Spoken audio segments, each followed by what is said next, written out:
Happy birthday to ya. Interplanetary. Happy birthday to ya. Podcast. Oh, nice. The Interplanetary Podcast. The exploration of space for the benefit of all mankind. Your hosts here in London, Matthew Russell and Jamie Franklin. Well, it's podcast 25. It's only a year, Matt. A year. I know I say it weird. Even though you say it weirdly, it's still a year. It's still a year. Matt, happy anniversary. Oh, happy anniversary, Jamie. What did you get me? I got you a Planetary Society t-shirt. Ace. I know. Who else got a Planetary Society t-shirt? I did. Oh, this is brilliant. This is great. This is a good start. Matt, can you tell us what we've got coming up in the show? Well, we've got the inevitable Bezos retort to Musk. Oh, only kidding, Jeff. We've got a bit of news about Kepler. Nice. I picked up a funny story about fast radio bursts. I like the way that you said you picked that up. I picked it up. Very good use of words, Matt. Very apt. Oh, do you see what? Yes, Yeah. like a big massive radar dish. Cassini's carrying on, giving us some pretty amazing stuff, and we'll be harking back to our Saturn's rings story. We will be. We'll also be talking of Saturn. We'll also be talking about Pan. Any listener should pause if they hadn't listened to the Saturn episode. Yeah. Give it a quick listen, because you'll find my song during the show very useful for later on when we talk about the different rings, because you'll need to know what order they are. That is true. I mean, Matt, when I was a kid, my uncle taught me a song to remember the periodic table, because that week I was going into my science GCSE exam. So I learnt it religiously over a couple of weeks. He said it will really help you. And walked into the exam, and sitting there on everyone's desk was a copy of the periodic table. So didn't need it. But it's always stayed with me. Kind of forgotten it now, but maybe I'll fly into a burst of it later. Well, that's a bit like my A-level physics when we did AS-level physics, and we were told, "Oh, don't worry, you get the formulas in the exam." Yeah. And we didn't get the formulas in the exam. Oh. So it could be worse. It could be that way round. So don't moan. Don't moan about learning stuff.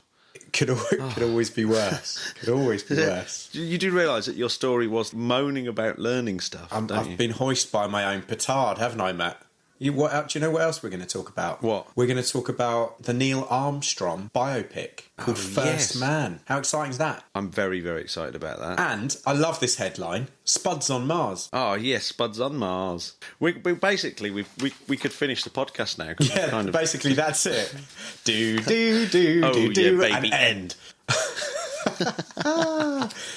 I think we should start with a lovely quote that you've been sent in by Mary. Mary Valiakas. Great name. Has sent in a quote, which I have heard before, but it's a fantastic It's a great quote one, by isn't it? Edgar Mitchell of Apollo 14. And he says this: "You develop an instant global consciousness, a people orientation, an intense dissatisfaction with the state of this world, and a compulsion to do something about it. From out there on the moon, international politics looks so petty. You want to grab a politician by the scruff of the neck and drag him 250,000 miles out and say, 'Look at that, you son of a bitch.'" The whole way through that, I was trying to place your accent. Was that American? I think Edgar Mitchell was indeed the first Indian on the moon. Right. Interesting. Okay. Well, He wasn't, Jamie. You know that was an American accent. It was very good. And what a quote, to be fair. That actually was a recording of Edgar Mitchell. It wasn't me doing an impression. Oh, really? Wow. Yeah. And extremely apt in this day and age. Love it. Yeah. Brilliant. So, Matt, what's JB up to? Jeff Bezos, not to be outdone by Elon Musk's... He can't just let it lie, can he? He has to go one... He has to go one more. So this story was in the Washington Post. Do you know who owns the Washington Post? Let me guess. Is it Jeff? Yeah, it is Jeff Bezos. Well, I never. Yeah, I know. What's really weird is that I paid for something on Amazon using PayPal the other day. Right. I thought that was ironic. Yeah, that is ironic. Yeah, and even weirder still, it was a model Saturn V. It's the triple for whammy. George's birthday. It's the holy trinity of online transactions. And the weird thing was, I was doing it on an internet connection that was via a satellite. Yeah, I mean, it's pretty cool, isn't it? When you think about it, in the grand scheme of things. Space. Oh yeah, baby, space. Oh, yeah, we are living in that world. So I haven't even started to talk about Jeff Bezos yet. So Jeff Bezos circulated a 7-page white paper to the NASA leadership and President Trump's transition team about the company's interest in developing a lunar spacecraft. Right. He wants to go to the South Pole because there's loads of water there, and there's places there that are in continual sunlight, so you can tap it up for solar energy all day long. Right. Okay. And the memo urges the space agency to back an Amazon-like shipment service. I like the fact that he managed to get Amazon in there. For the moon, that would deliver gear for experiments, cargoes and habitats by mid-2020, helping to enable future human settlement. So he's talking about in the next 4 years. And this is what he said. He says, "It is time for America to return to the moon. This time to stay." Whoa. I wonder what old Elon thought when he read this. I bet he thought, he couldn't even give me a month. No, I know. And what's really weird is that NASA made a bit of a kind of step back from the whole moon thing. When they were sort of saying about their sending men round the moon in their Orion capsule on the very first SLS flight, they then sort of said, well, look, what we said was this is a feasibility study, not whether we were going to do it or not. We were just going to look into whether we might do it or what's the feasibility of it. So they've kind of stepped back a little bit. But United Launch Alliance as well, they've been talking about it. Tory Bruno, who's the chief executive, said, "This administration, near as we can tell, feels a sense of urgency to go out and make things happen and to have high-profile demonstrations that are along the roadmap to accomplish these broad goals." So there we go. And he said there is an opportunity to begin building that infrastructure right now within the next 4 years. I love that. So, right now, it could be up to 4 years. Yeah. But it doesn't mean, well, by the way, we've got it all now and we're launching it tomorrow. I mean, come on, just get a bit of patience. But in the next 4 years, if we're going to start building a base on the moon. Look, if Bruno wants to yank my chain, I'm just not going to adhere to it, Matt. You know? But this is getting really exciting. Of course it is. No, this is ace. Like, to be fair, I mean, this is on the backdrop that NASA have just are facing massive spending cuts because Trump has pulled a huge tranche of money out of the budget. But anyway, that aside, not only United Launch Alliance, but we've also got Bigelow Aerospace as well. Yeah. And so Robert Bigelow, the maker of the Beam, of course, that's the inflatable habitat on the side of the International Space Station. This is what he said. He said, "Mars is premature at this time. The moon is not. We have the technology, we have the ability and the potential for a terrific business case." It is about time, isn't it? It has kind of been a bit baffling that people haven't jumped on this before we jumped on the Mars thing. I mean, I guess a lot of that is to do with Elon Musk, isn't it? The moon went off the kind of agenda thanks to Obama, really. Obama sort of goes, well, we've done it. Yeah. Let's concentrate on Mars. So Obama kind of pulled the plug on the moon for a bit, which might mean why the Trump administration might be even more dead set on going for it. Yeah, right. Yeah. So something else that they've done that he didn't. Well, I mean, very interesting. I mean, so when they're talking about settlement, are we talking about something that the ordinary man can go up and live on the moon? Are we thinking about that?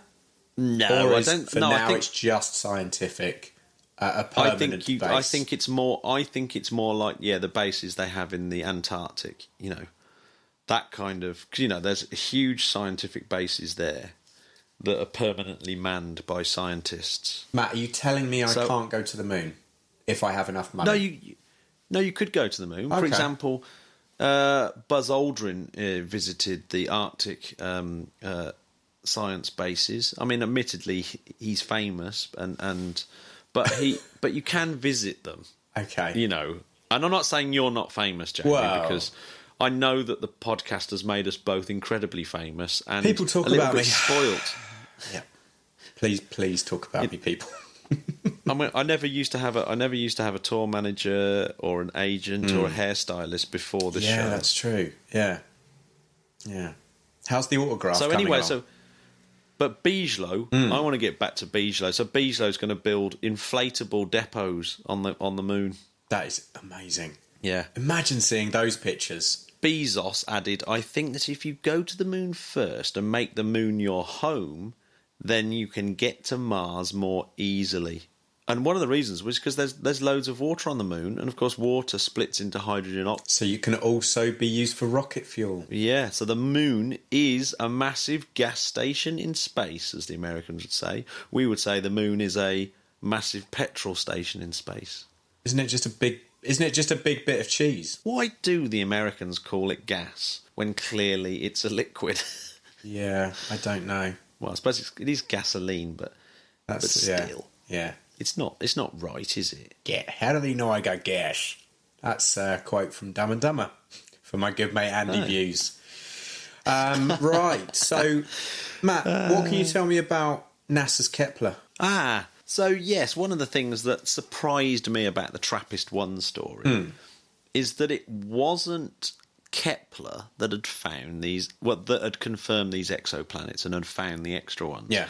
Because Kepler is the one that's found the most exoplanets. That's right. It's been the exoplanet king. But it was Spitzer. But it just so happens that when they found the first couple of planets around TRAPPIST-1, that Kepler was entering a new mission that they call K2. That's right.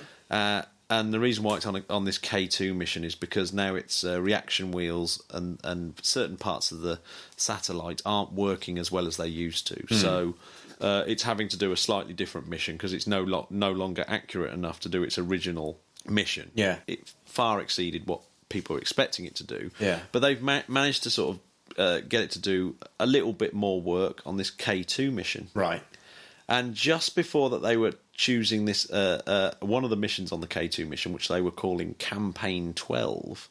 They were alerted about TRAPPIST-1 and were able to make a few adjustments, initial coordinate and patch changes, so that Kepler was actually pointing at TRAPPIST-1 for quite a long time. So they had a really big observation of TRAPPIST-1, and NASA has just dumped that data for public consumption so that scientists can work on it and get even more information about the TRAPPIST-1 system. That's ace. So that we can learn a bit more. Yeah, it's fantastic. So we've got a quote here from Michael Haas, Science Officer Director for the Kepler and K2 mission. And he says, the observing field for the Campaign 12 was set when the discovery of the first planet orbiting TRAPPIST-1 was announced, and the science community had already submitted proposals for the specific targets of interest in that field. We are lucky that the K2 mission was able to observe TRAPPIST-1. Amazing. Yeah, it's brilliant, isn't it? The unexpected opportunity to further study the TRAPPIST-1 system was quickly recognised, and the agility of the K1 team and the science community prevailed once again. Dun, dun, dun. I love that. That's amazing. Yeah, cool. That's a really cool story, isn't it? So, that'll be interesting how much more information we start getting about TRAPPIST-1. And, of course, one of the things I think that's good about that is that it will give more information for when we get the James Webb telescope up to sort of say, well, this is what we want to learn using the James Webb telescope. When does the James Webb telescope go up? I believe it's 2018 on an Ariane 5. We should probably refer back to our previous podcast. We did have a James Webb episode, didn't we? I can't wait to see that thing go up. Oh my gosh. So rad. Matt, I'm going to ask you a question, and I don't know if you're ready for it. Yeah. Could fast radio bursts be powering alien probes? Whoa! Jamie, what are you saying? Dude, I'm throwing it out there. If you like it, you can keep it. If not, send it back to me. Wow, just how weird are these fast radio bursts? It is amazing, isn't it? It's something I've read about every now and then, but I didn't realise just how peculiar they were, because they've only seen about 24 of these things in the entire time of observing, and they come from pretty much the deepest and darkest recesses of the universe, way back in time. See, everyone does get very excited, don't they? You get lots of the conspiracy mags and websites going absolutely mental when anything like this happens. It's definitely life. It's definitely aliens. When sometimes they need to relax a little bit, but we got to start somewhere, and this is very interesting. Yeah, this is pretty cool. So this a theorist called Avi Loeb from the Harvard-Smithsonian Center for Astrophysics. And who else comes from the Harvard-Smithsonian Center for Astrophysics? Go on. It's our friend Jonathan McDowell. It's only Jonathan McDowell. So it's one of his mates, Avi Loeb, and he's thinking that these millisecond-long flashes of radio emission that were first discovered in 2007, by the way, by the sort of those massive dishes in Australia and the Arecibo Observatory in Puerto Rico. They could be a little kind of leakage of the power being used to propel interstellar craft by an alien civilization.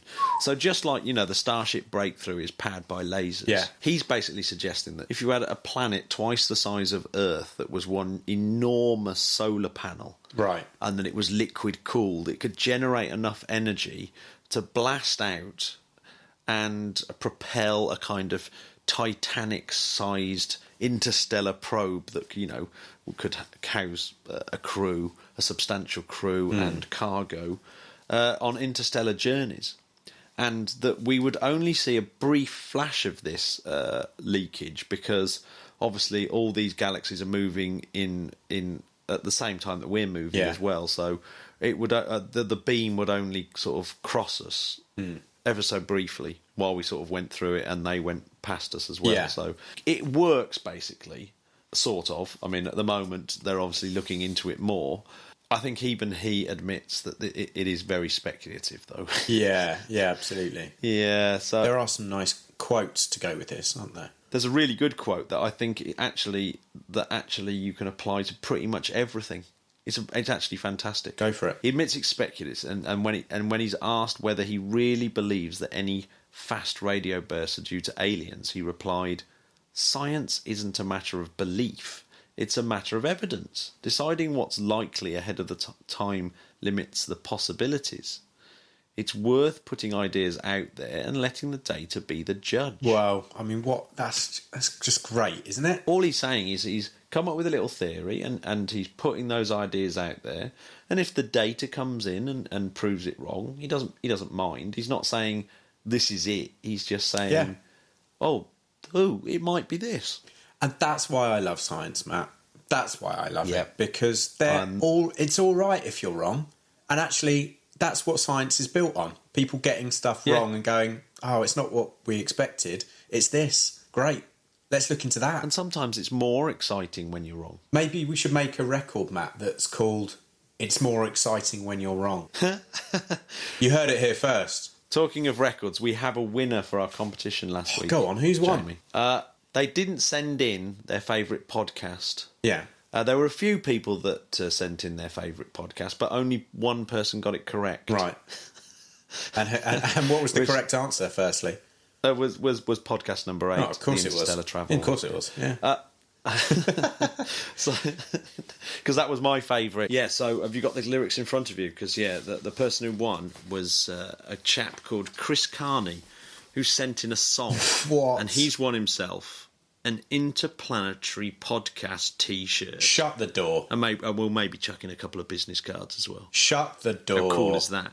I mean, these things are so exclusive. There aren't any of these around. This is really rare stuff. This is rare merch. Yeah, it'd be like a Beatles bone record from Moscow. That's how rare this thing is. Congratulations, Chris. I reckon in about 20 years' time, Chris will be able to sell this for, I don't know, anything up to £2 million. I mean, people talk about, the rare Beatles monos from, Abbey Road. But this... So, well done, Chris. So here's his song. I'm going to play it now. SpaceX. From electric cars to massive rockets. SpaceX. Moon missions, Mars ambitions. SpaceX. Elon Musk, launch date busk. SpaceX. Recycle boosters, heavy Falcon. SpaceX. Sounds like a strip club at Star Trek. Oh, sweet relief. Well done, Chris Carney. SpaceX. From electric cars to massive rockets. SpaceX. Moon missions, Mars ambition. SpaceX. Elon Musk, launch date busk. SpaceX. Recycled boosters, heavy Falcon. SpaceX. Sounds like a strip club in Star Trek. Oh yeah, baby, space. Yeah, it's pretty good. A pretty good tune. Good Lord. I'll tell you what, if we don't get some kind of royalties for that, I'm going to be upset. So, well done, Chris. Your exclusive T-shirt is on its way. Well, congratulations, Carney. So, Jamie, you know you were thinking of going to Mars. Oh, yeah. Yeah, big time. Well, NASA would like to know about it, actually. Yeah, because, Why?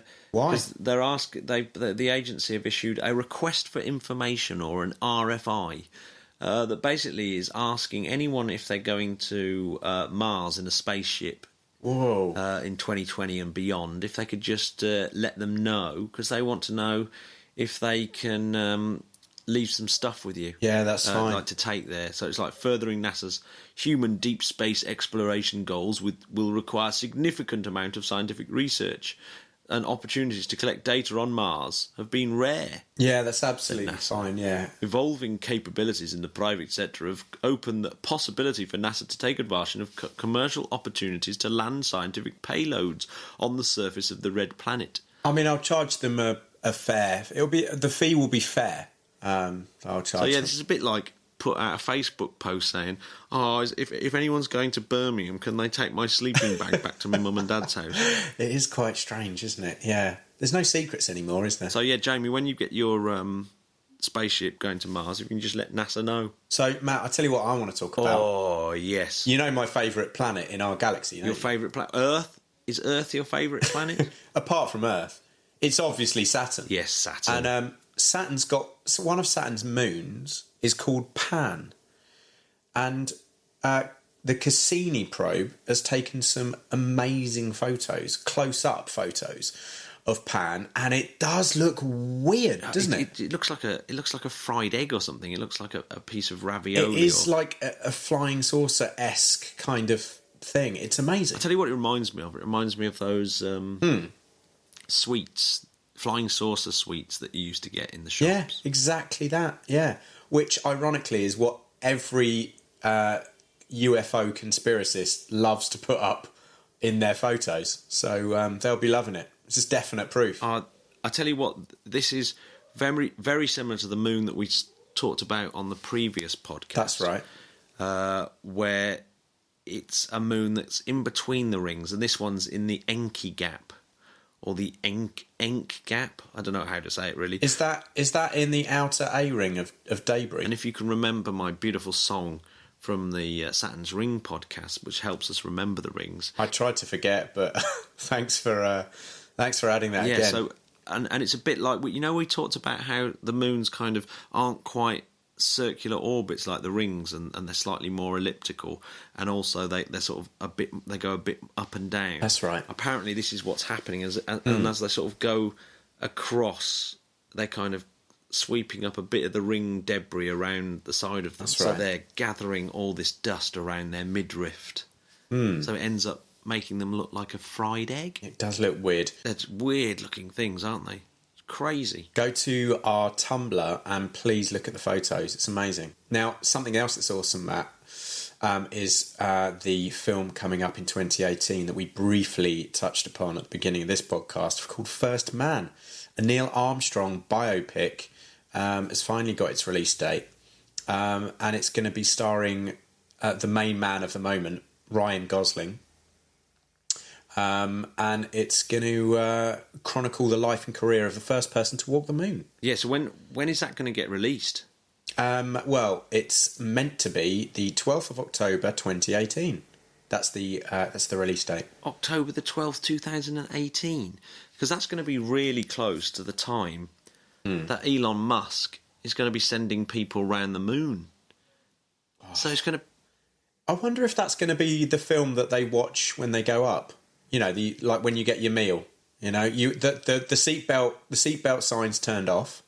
You quickly go to the toilet and you want to watch a film. It's going to be amazing, isn't it? I mean, that's going to really give the film a massive boost, isn't it? Absolutely amazing. You know, can you imagine any more publicity for the film? It'd be absolutely incredible. I mean, people are going to be going moon mad. There's going to be lunacy. Oh, God. I'm sorry, everyone. I had no idea. He was going to say that. Oh, right. Oh, do you reckon that moon mad's an actual thing? Like, you know, in the film Moon, which was so good. Duncan Jones, if you're listening, I'm a massive fan. Please make a remake of Moon. What a film. So, yeah, talking of movies. Oh, yeah. You're going to talk about Spuds on Mars, aren't you? Spuds on Mars. Okay, so Spuds on Mars, when you say that, most people will think about, obviously, The Martian. Firstly, the book, and then the Matt Damon film, where he successfully grow spuds on Mars. So this is actually correct, is it, Matt? It's physically possible? So, yeah, it looks in theory, according to a recent study, that growing potatoes on Mars might actually be feasible. Yeah, the researchers have grown potatoes in a CubeSat-sized container that mimics the Martian temperature and atmosphere. And they've actually sprouted, and you can actually go and watch a time-lapse video online of this potato growing. Now, can I just interrupt and say where this research was done? Because I want to go here. This was at the International Potato Center in Peru, known as CIP. I mean, wow, the International Potato Center. Why isn't there one here? I'd go to that. Of course, the Peruvians know loads about potatoes. Yeah, that's true. You know, yeah, originally the potato was poisonous, and it was the Incas that managed to breed the potatoes to get rid of the poison. Really? Interesting. And because they're such a fantastic source of nutrition. And even now, Peru, there are still pockets of population that grow the poisonous type because they're so hardy, and they've come up with this technology of freezing them and then trampling out the poison. Blimey, I think I'll stick to my King Edwards. Thanks. So yeah, they're the experts, the Peruvians, on this sort of thing. So yeah, it looks like we might be able to grow potatoes on Mars. That'd be absolutely incredible. But as we saw from the film in The Martian, and obviously in the book, please, if you're going to do that, take lots of ketchup with you, because he runs out quite quickly, doesn't he? And a potato on its own with no seasoning or sauce. Ugh. Or if not, Matt, you know what? I'm going to open up the tent. I'm going to take my space helmet off. Just let me die. Can we make butter in Mars? So NASA have called their up-and-coming Europa mission, the Europa Clipper. You know what a clipper is, don't you, Jamie? Oh, go on. A really famous clipper ship is the Cutty Sark. Yeah, big time.